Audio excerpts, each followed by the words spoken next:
Bismillahirrahmanirrahim. Assalamualaikum warahmatullahi wabarakatuh. Innal hamdalillah nahmaduhu wa nasta'inuhu wa nastaghfiruh wa na'udzu billahi min syururi anfusina wa min sayyiati a'malina may yahdihillahu fala mudilla lahu wa may yudlilhu fala hadiyalah. Asyhadu an la ilaha illallah wa asyhadu anna Muhammadan 'abduhu wa rasuluh, amma ba'du. Pertama-tama dan yang paling utama, mari kita panjatkan puji serta syukur kita kehadirat Allah Subhanahu wa taala, di mana atas limpahan nikmatnya serta kebaikannya memberikan kita kesempatan untuk bisa berkumpul di majelis ilmu yang mudah-mudahan Allah turunkan rahmat, terus Allah jadikan majelis ini berkah, dan mudah-mudahan Allah memberikan kita kemampuan untuk bisa mengamalkan apa yang telah didapatkan. Dan tak lupa semoga Allah juga memberikan kepada kita maghfirah atau ampunannya. Amin ya Allah ya rabbal alamin. Sebelum dimulai, bagaimana ibu-ibu kabarnya? Sehat? Alhamdulillah. Mungkin pada kesempatan kali ini saya hanya sharing saja ya Bu ya, bukan penyampaian materi. Dan mungkin seperti biasa disclaimer dulu bahwa yang berbicara itu bukan berarti lebih baik daripada yang mendengar, karena saya pun masih belajar gitu ya, tapi tidak ada salahnya untuk saling mengingatkan dalam kebaikan dan ketakwaan. Mungkin pada kesempatan kali ini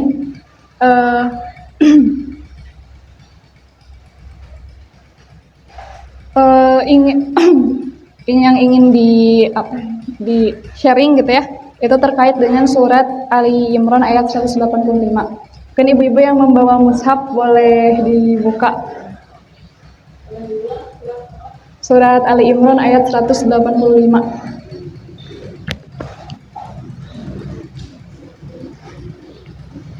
Nah, di surat tersebut itu ada 4 pesan yang Allah berikan kepada manusia.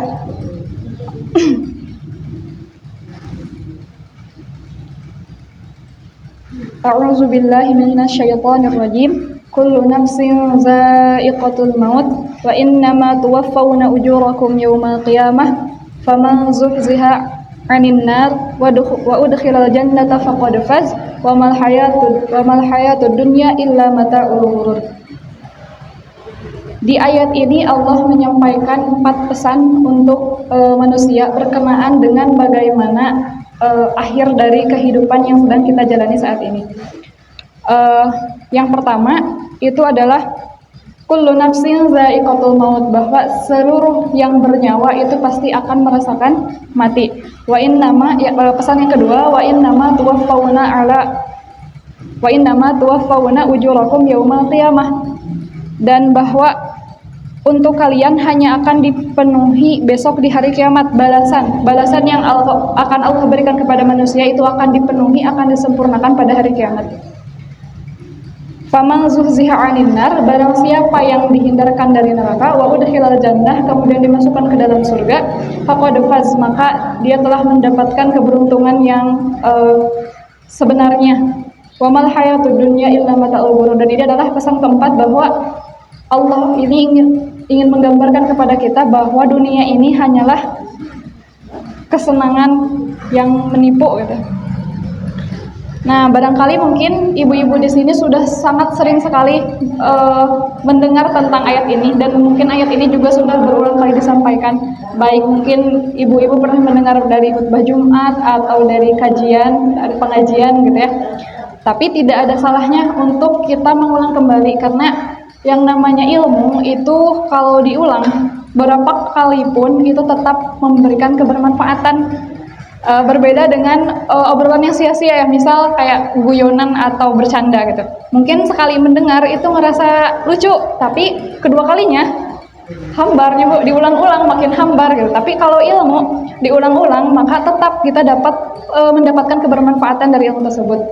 Maka tidak perlu kita sebagai penuntut ilmu ya ketika mendapati suatu tema yang dibahas dalam suatu kajian atau pengajian gitu, terus temanya itu pernah dibahas oleh ustadz yang lain misalnya, atau pernah ibu dengar, mungkin ngerasa udah tahu jadi sama udah tahu ya misalnya, ya jadinya kayak seakan-akan meremehkan ya terhadap ilmu gitu, udah tahu, udah bosan gitu dan sebagainya.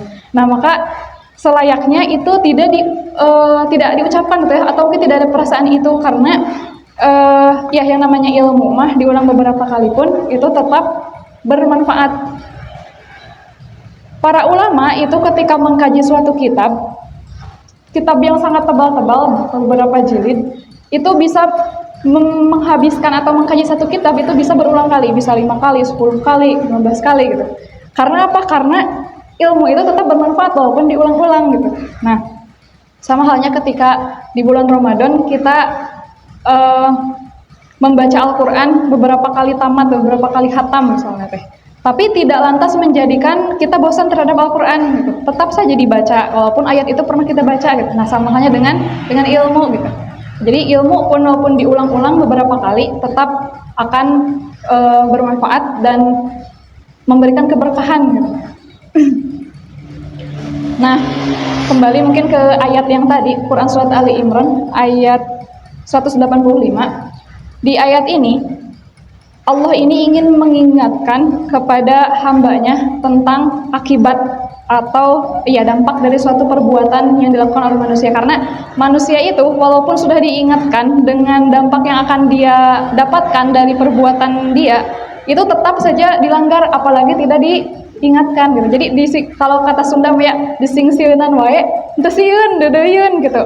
Komo deui lamun tadi singsieunan gitu. Nah, karena mungkin kita udah berapa kali ya mendengar tentang kajian tentang kengerian neraka, kenikmatan surga, tapi ibadah mah anggar we gitu-gitu kan. Nah, jadi mudah-mudahan kita ini memacu kembali, semakin berhati-hati, semakin waspada terhadap surga, terhadap dosa, dan semakin semangat dalam ketaatan.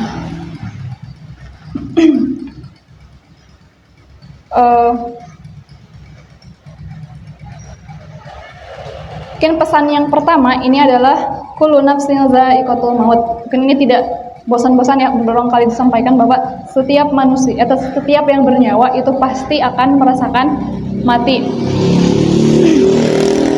Dan ini itu merupakan ketetapan Allah untuk makhluknya, siapapun itu, setinggi apapun kedudukannya, setinggi apapun jabatannya, itu tetap akan merasakan yang namanya mati.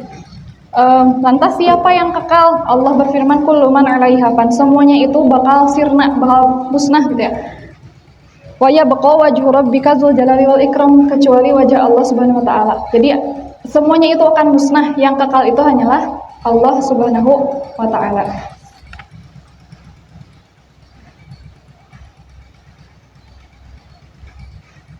Nah, berkaitan dengan kematian juga tidak ada yang tahu kapan dan tempatnya di mana. Mungkin seringkali kita merasa bahwa yang akan mati lebih dulu itu adalah yang paling sepuh, dan yang akan mati akhiran itu yang paling muda gitu ya Bu. Padahal syarat mati itu bukan tua dan bukan juga muda. Tidak ada orang yang tidak ada makam yang tulisannya itu khusus untuk usia 60 tahun ke atas, kan nggak ada ya Bu ya, tapi semua itu pasti ada. Ketika kita ziarah ke kuburan itu kan kita dapati kuburannya yang sudah sepuh, ada yang masih muda, ada yang masih bayi, masih janin gitu ya. Jadi itu membuktikan bahwa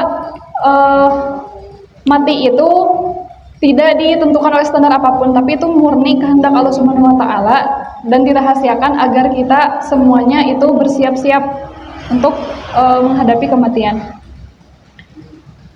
Allah tegaskan dalam Quran, wa ma tadri nafsun, tidak ada satu jiwa pun yang mengetahui bi aidi ardin tamut, di mana dia akan mati.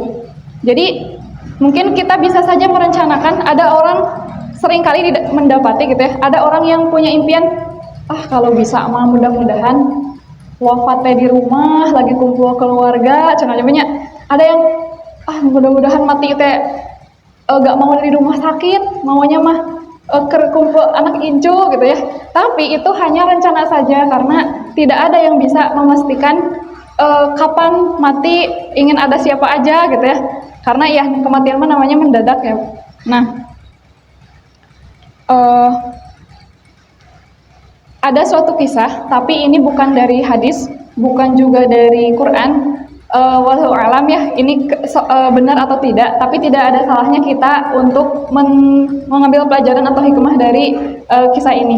Jadi dikisahkan bahwa di zaman Nabi Sulaiman itu ada Nabi Sulaiman dengan menterinya, raja ya, waktu itu Nabi Sulaiman sebagai raja. Kemudian ada menterinya. Nah, datanglah seorang malaikat maut. Malaikat maut itu menjelma atau berwujud seperti manusia gitu.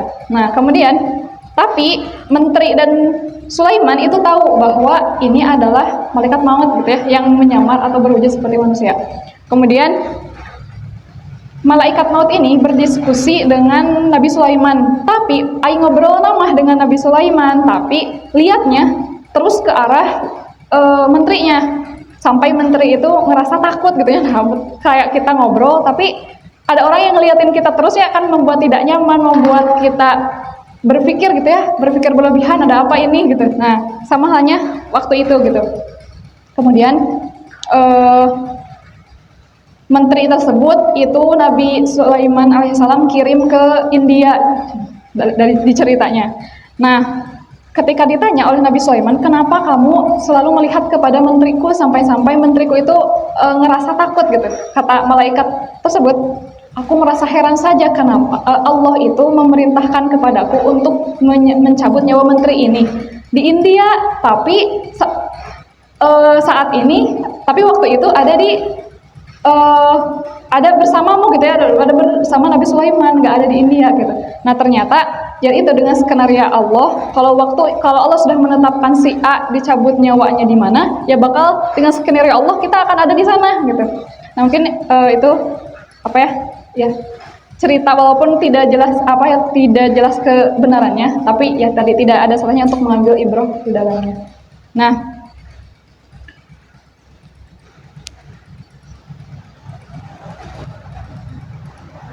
ya, tapi tetap ya pada prinsipnya kullu nafsin za'iqatul maut, setiap yang bernyawa itu pasti akan merasakan mati. Ketika kematian itu kan sudah ada keterangan yang jelas bahwa ruh itu dicabut ya Bu ya. Ruh. Tadi mungkin sempat dibaca juga ketika tilawah bersama, ketika ngaji bersama. Yas'alunaka 'anir ruh, mereka bertanya kepada Muhammad tentang ruh. Kulir ruhu min amri rabbi, katakanlah bahwa ruh itu adalah urusan Allah. Wa ma utitum min ilmi illa qalila, dan kamu tidak diberi sesuatu ilmu pun kecuali sedikit gitu. Nah, seringkali yang beredar ya, bukan yang beredar, yang banyak di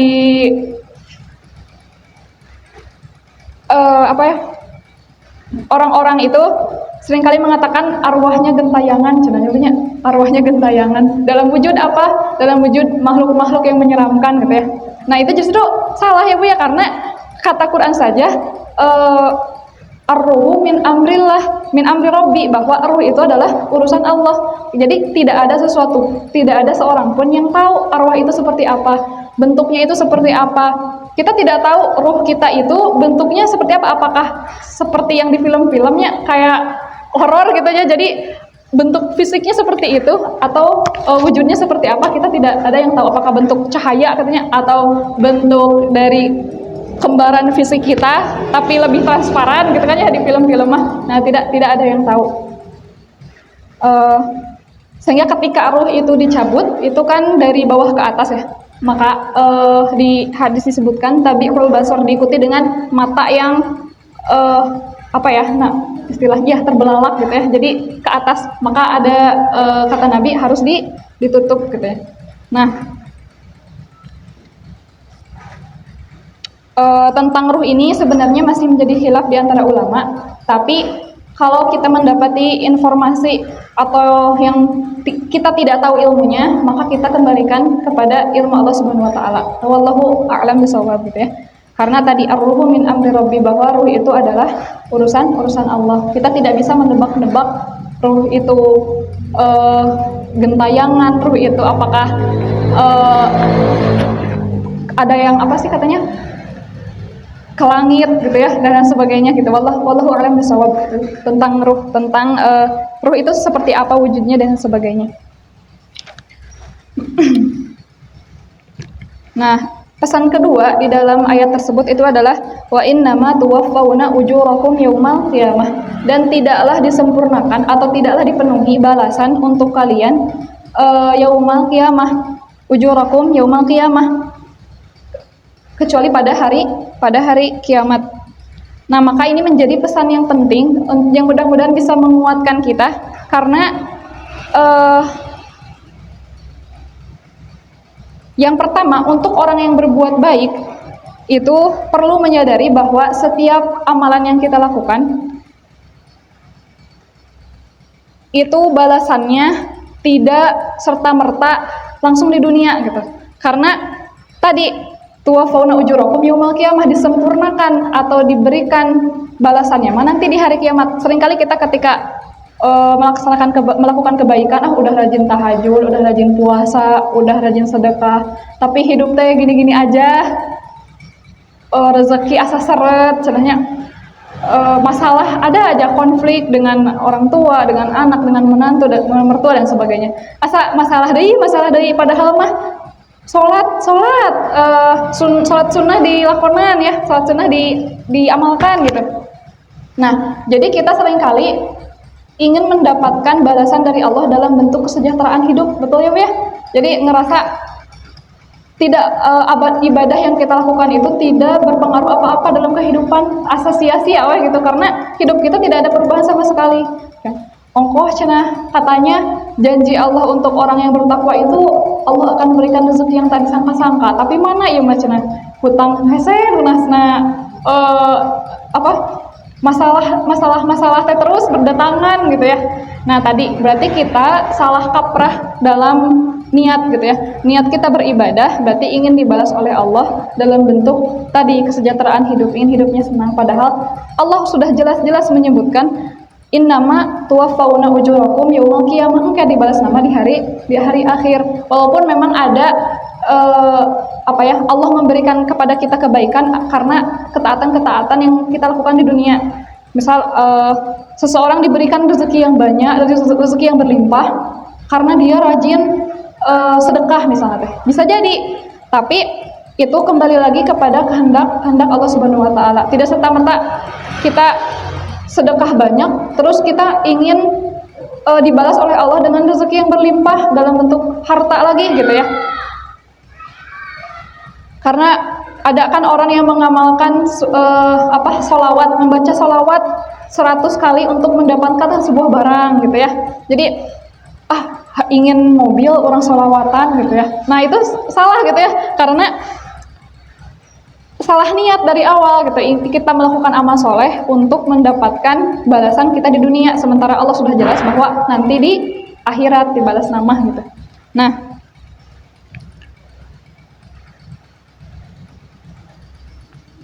jadi akhirat itu menjadi puncak tempat Allah membalas segala kebaikan ataupun keburukan yang kita lakukan selama di dunia.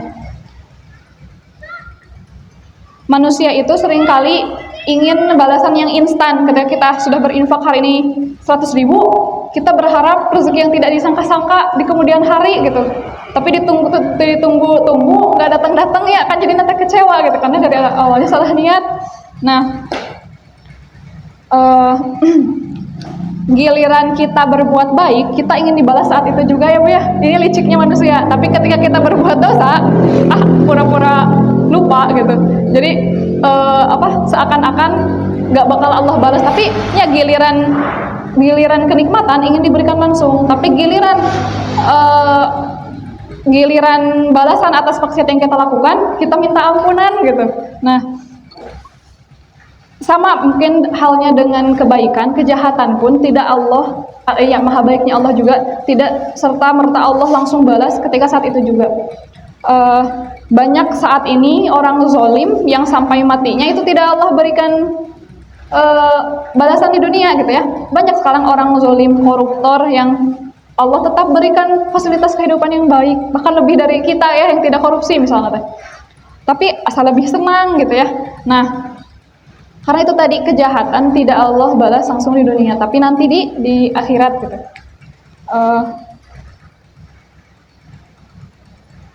Jadi adanya negeri akhirat itu adalah suatu bentuk keadilan Allah Subhanahu wa taala.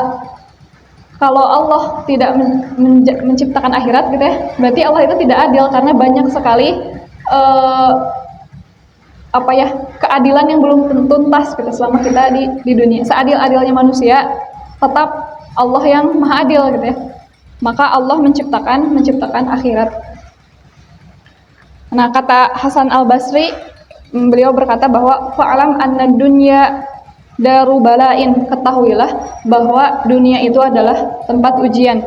Summa daru fana'in, dan negeri itu akan binasa gitu ya. Wa'alam annal akhirata daru jazain, dan ketahuilah bahwa akhirat itu adalah negeri balasan. Summa, ya, negeri tempat dibalas gitu ya. Summa daru baqain, dan negeri itu bersifat abadi. Nah, kata Hasan Al-Basri itu, maka bersabarlah untuk hiduplah dengan kesabaran yang tinggi untuk mendapatkan kebahagiaan yang abadi gitu. Jadi sesusah-susahnya kita di dunia itu pasti akan ada ujungnya. Sebahagia-bahagia kita di dunia pasti akan ada ujungnya juga. Mungkin banyak sekali mungkinnya contohnya ketika kita lihat ada orang yang Allah berikan begitu nikmat yang banyak, tapi Allah cabut kemampuan orang itu untuk mendapatkan nikmat tersebut. Ketika ada orang yang kaya raya, memiliki harta yang berlimpah, tapi dia tidak memiliki kesehatan. Makanan banyak, tapi kata dokter orang ini tidak boleh makan macam-macam, hanya boleh ubi saja. Misalnya yang punya penyakit gula, hanya boleh ubi rebus-rebusan gitu ya. Terus kemudian, jadi Allah itu sangat mudah sekali untuk membatasi kemampuan seorang hamba untuk menikmati kenikmatan yang Allah berikan. Tapi ada juga orang yang bisa merasakan nikmat yang banyak, tapi Allah batasi nikmatnya gitu ya. Ada orang yang sehat, tapi dari segi ekonomi kurang gitu ya. Karena ya tadi tidak akan ada kehidupan manusia yang sempurna. Tapi tadi yang namanya ngubaran mencek sendamanya. Jadi sasusah-susah na orang hidup di dunia pasti aya ujungna. Sasusah senang-senang na hidup di dunia eta ge pasti aya akhirna gitu. Atau kalau kata orang Sunda mah sing atoh lamun keur sedih, lamun keur sedih keur susah sabab bakal nying hareupan ka bunga. Terus ulah bunga teuing kalamun keur kasih kebahagiaan oleh Allah gitu ya. Sabab engke bisa jadi nying harapan kasusah gitu. Jadi ya kalau merasa senang sewajarnya, kalau merasa bahagia. Kesusah jangan merasa paling susah di dunia gitu ya, karena nanti juga akan Allah kasih kebahagiaan gitu. Tapi kalau kita bahagia juga jangan terlampau senang. Jadi dunia mah sewajarnya dan sekadarnya saja.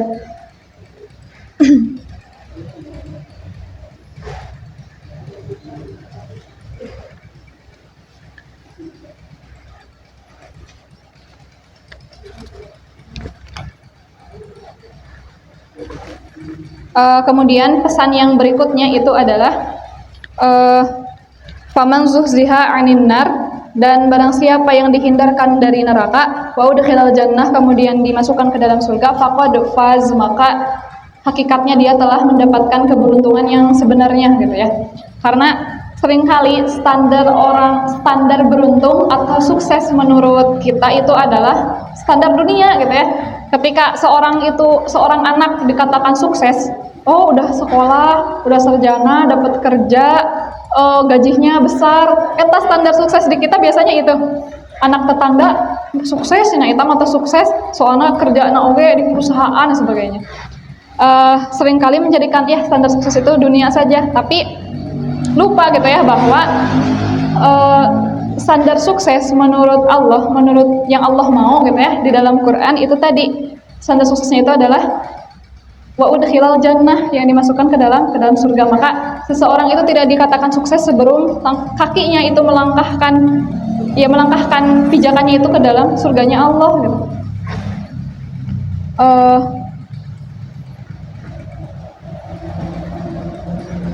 Nah, tadi mungkin kita yang pertama, kullu nafsin dha'iqatul maut, setiap yang bernyawa itu akan merasakan mati. Ini juga ayat ini menerangkan step ya, langkah, bahwa mati dulu kemudian nanti dibalas di akhirat. Setelah dibalas di akhirat nanti akan ditentukan apakah balasannya itu di surga atau di neraka. Maka yang kita bisa ikhtiarkan itu bukan nanti, tapi yang sekarang gitu. Bagaimana caranya menjadi hamba yang terbaik gitu ya. Bagaimana caranya menjadi hamba yang mempunyai bekal yang cukup menuju akhirat gitu. Nah, sampai kapan? Sampai kapan kita mengusahakan untuk menjadi hamba yang terbaik? Sampai mati gitu. Jadi nggak ada ujungnya ya, kecuali ya mati. Kemudian ada pesan yang keempat itu dari Allah, bahwa wa mal hayatud dunya illa mata'ul ghurur. Mungkin ayat ini sudah sering kali ibu-ibu dengar gitu ya, bahwa hakikatnya kehidupan ini adalah kesenangan yang menipu.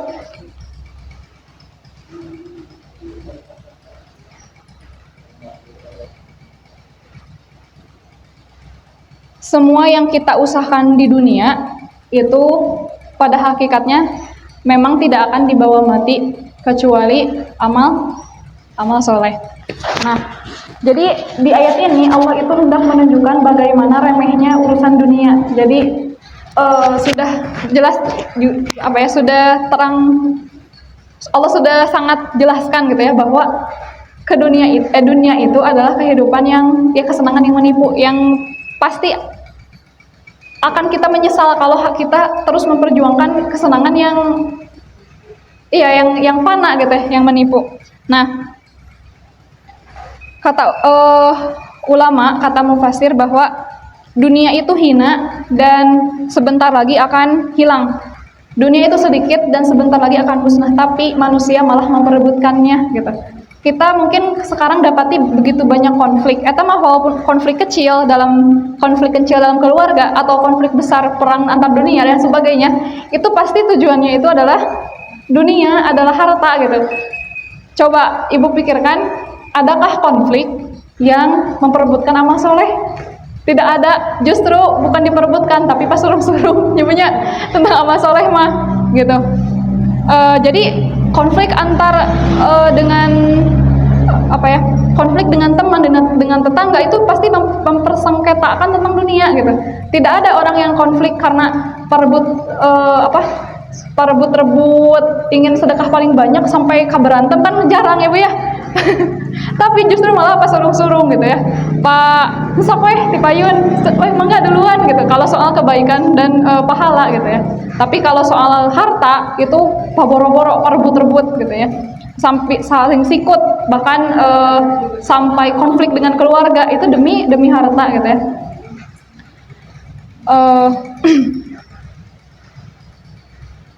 Padahal hakikat rezeki itu, kata Rasul, itu ada 3 hakikat rezeki itu, adalah yaitu ma'akalta fa'afnaita, apa yang dimakan sampai habis gitu ya. Kemudian malabista fa'ablaita, apa yang dipakai sampai rusak. Kemudian yang ketiga itu adalah apa yang diinfakkan kemudian dilupakan gitu. Jadi hakikat rezeki kita terlalu memperebutkan harta gitu ya, sedangkan harta itu belum tentu menjadi rezeki kita. Karena rezeki kita itu tadi apa yang dimakan, berarti apa yang sudah masuk ke dalam tenggorokan itu berarti adalah rezeki kita. Sekarang kita di rumah ada makanan ini banyak sekali gitu ya. Buka kulkas banyak sekali stok makanan, tapi belum tentu semua yang ada di rumah itu adalah rezeki kita. Karena tadi rezeki yang masuk ke tenggorokan sekarang ya, misal seseorang lagi sedang berpuasa, ketika berbuka ternyata takjil saja sudah kenyang ya, ya itulah rezeki kita. Ternyata kita hanya mampu mengambil rezeki sesuai dengan kebutuhan kita ya, segitu gitu ya. Berarti lantas ya kita seringkali memperebutkan harta yang belum tentu menjadi rezeki. Kalau menjadi milik, iya. Jadi ada kepemilikan, ada rezeki. Kalau rezeki itu berkaitan dengan kebermanfaatan. Jadi bagaimana caranya harta yang kita miliki menjadi rezeki kita? Berarti tadi dimakan, kalau nggak dimakan dipakai, kalau nggak dipakai disedekahkan, itu menjadi rezeki. Tapi kalau misalnya itu hanya disimpan, hanya menjadi pajangan saja, itu belum tentu menjadi rezeki kita, itu baru menjadi milik kita. Sedangkan apa yang kita miliki itu akan diminta pertanggungjawaban, iya, belum jadi rezeki belum tentu gitu ya. Nah, lantas ya maksudnya mengejar harta yang tidak ada habisnya gitu ya. Sekarang ibu-ibu di rumah itu pasti bajunya itu ada banyak, mungkin ada yang 2 lemari, 1 lemari penuh gitu ya. Tapi yang dipakai sampai rusak itu hanya beberapa saja ya Bu ya. Ada yang dikasihkan, ininya ujung nama. Karena memang yang kita miliki itu tidak semua akan menjadi rezeki kita. Kita punya pohon mangga. Nah, kita selalu mengklaim bahwa itu milik kita. Itu adalah rezeki kita. Asa punya aku gitu ya, bukan titipan gitu ya. Nah, tapi terus di malingku monyet misalnya teh. Di malingku monyet itu rezeki monyet apa rezeki kita? Rezeki monyet, milik kita, tapi rezeki monyet. Ketika kita punya ayam, terus dimaling, kita tidak memakan ayamnya, tapi ayam itu dipaling, terus dimakan sama yang nyuri. Itu rezeki kita apa rezeki tukang maling? Rezeki tukang maling, tapi milik kita. Tapi tadi rezeki itu, makanya ada istilah rezeki yang halal dan thayyib. Berarti kalau ada rezeki halal berarti ada rezeki haram gitu. Nah, berarti tadi si ayam yang dicuri oleh maling itu adalah rezeki si maling, tapi rezeki yang haram. Karena rezeki yang halal itu harus dari milik kita, gitu ya, bukan dari milik orang lain. Nah, kemudian mungkin contoh kecilnya itu di rumah. Gelas atau perabotan yang kita pakai sehari-hari sama gelas atau perabotan yang dipajang atau yang disimpan lebih banyak mana? Yang dipajang ya Bu. Bahkan ada yang mengoleksinya, ibu-ibunya niresep gaya tapi kayak istrinya sami. Ketika melihat paraboteh lapar mata ibunya, sahoyong iya gitu. Tapi yang dipakai itunya mau jauh ti piring hiji, gelas hiji gitu. Sendok punya beragam bentuk, beragam warna gitu nya, aya nu model ya, ada yang modelnya teh bulat gitu ya, ada yang lonjong, ada yang warna emas, ada yang warna silver. Tapi da anggar ngahuap mah hiji sendok ya Bu ya. Gak mungkin kita karena banyak jadi kita pakai semuanya, kita nggak mungkin. Nah, maka ya tadi kita tidak boleh terlalu tamak gitu ya terhadap harta, karena hakikatnya yang kita makan, yang kita pakai mah ternyata secukupnya gitu. Sekarang kita beli beras 1 ton, tapi itu milik kita, tapi tidak semua beras itu menjadi rezeki kita. Aya nu sebagian teh kuberit, misalnya udah rezeki berit. Ada yang sebagiannya kita kasih ke orang, itu juga jadi rezeki orang gitu.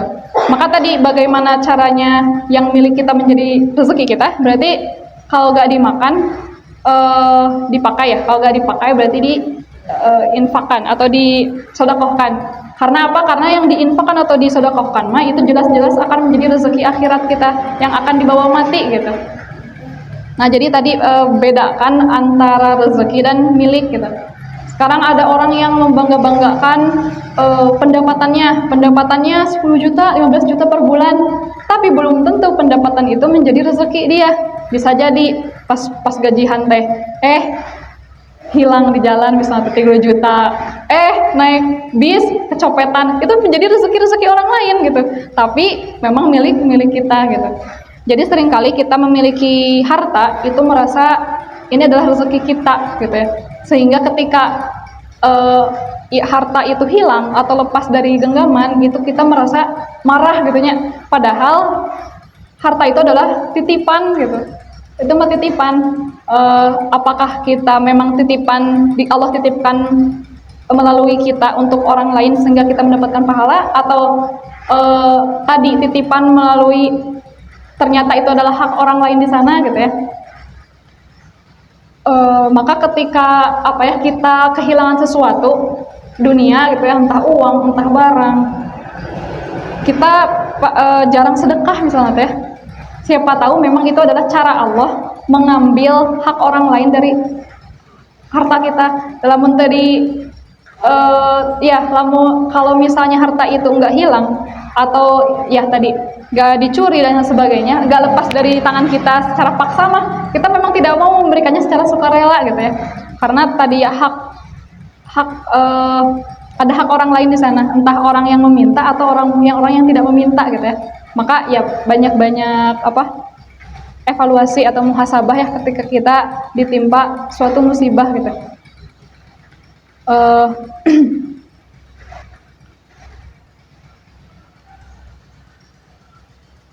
Nah, mungkin itu tadi tentang Quran Surat Ali Imran ayat 158. Jadi ada 4 pesan yang Allah berikan kepada kita mengenai akhir dari semua kehidupan yang kita jalani, bahwa kullu nafsin za'iqatul maut, bahwa semua manusia itu akan merasakan mati.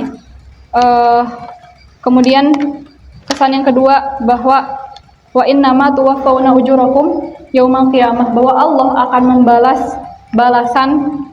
memberikan balasan kepada kita seutuhnya, sempurna itu nanti di hari kiamat. Maka kita tidak boleh melakukan suatu amalan ingin dibalas instan dengan kebaikan pada saat itu juga gitu ya. Kemudian pesan yang ketiga, faman zuziha anin nar wa udkhilal jannata faqad faz, bahwa kesuksesan sejati, kemenangan sejati gitu ya, itu keberuntungan itu adalah ketika kita dihindarkan dari neraka dan Allah masukkan ke dalam surga. Kemudian yang keempat, Allah juga memperingatkan tentang remehnya dunia, bahwa dunia ini hanya kesenangan yang sementara yang menipu. Kalau tadi kata ulama itu adalah dunia itu sedikit dan akan musnah gitu ya, dan tidak dibawa mati juga. Wamal hayatud dunya illa mata'ul ghurur. Maka mudah-mudahan kita termasuk orang yang tidak terlelaikan dengan dunia dan semangat gitu ya menuju ketaatan-ketaatan yang lain, ketaatan-ketaatan selanjutnya gitu, dalam rangka mempersiapkan bekal menuju kematian gitu. Mungkin ya itu saja mungkin yang bisa disampaikan. Mohon maaf bila ada kekurangan atau kata yang kurang berkenan. Semoga Allah memberikan kita kemampuan untuk mengamalkan apa yang telah kita dapatkan. Ditutup saja dengan doa, Rabbana atina fid dunya hasanah wa fil akhirati hasanah wa qina adzabannar. Subhanakallahumma wa bihamdika asyhadu an la ilaha illa anta astaghfiruka wa atubu ilaik. Wassalamualaikum warahmatullahi wabarakatuh.